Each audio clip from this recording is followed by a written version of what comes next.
Welcome to our first section in our course about responsive web designs. And really in the heart of this course on fluid design is a course about media queries. And our first chapter is 100% focused on really getting familiar with the core syntax of media queries. So let's get through the things that we're going to be talking about in this course, in this chapter. This chapter is all about media queries. But what are they? So media queries, in a sense, are a capability for us, in their native and really core capability is to define what type of media is our site, is our output going to be displayed on. Is it going to be on a screen? Is it going to be printed out? Is it going to be on a mobile device? Is it going to be on a device that is for people with disabilities, such as a braille device or a device for people with vision impairments? So there's a lot of different types of devices. And just another one coming up into my head is televisions, projectors, and so on and so forth. In the future, there'll probably be even more.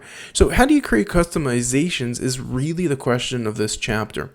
Although we're not yet creating immersive designs that are going to change based on whatever device we're going to be in the stage of working with different media types.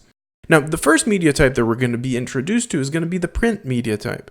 So while we have a first version, which is our display, what happens if you want to do tweaks to your print? For example, we're going to save this and let's preview this as a printed device. You'll see that we have here this media type that is being printed out, and notice how we have here an advert as well. I'm going to go ahead into my source files, just really quickly changing something really small. I'm going to go ahead here and just delete this extra information that we have here.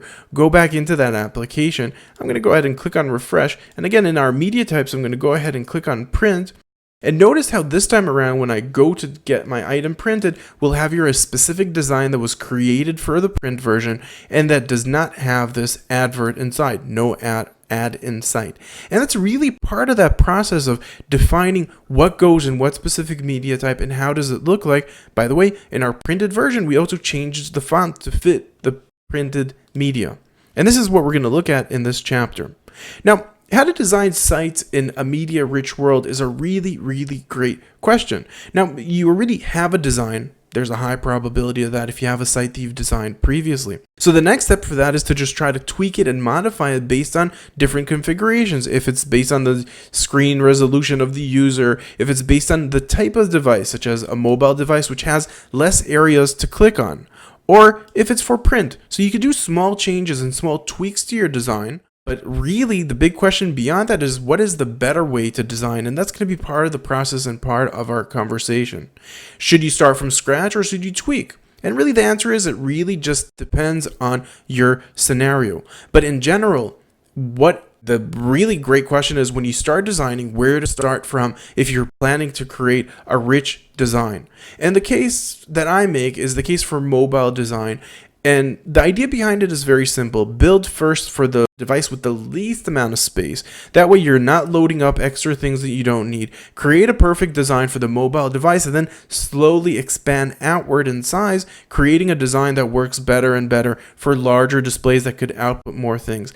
The logic behind it is very simple, is that you only want to load extra information and more things depending on the growth of the site, starting from the most basic design and then working your way up.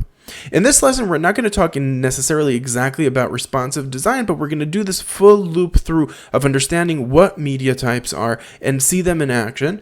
And in the next chapter, we're going to step into that world of responsiveness. So see you in this chapter. Let's jump right into it and let's start getting to know media types.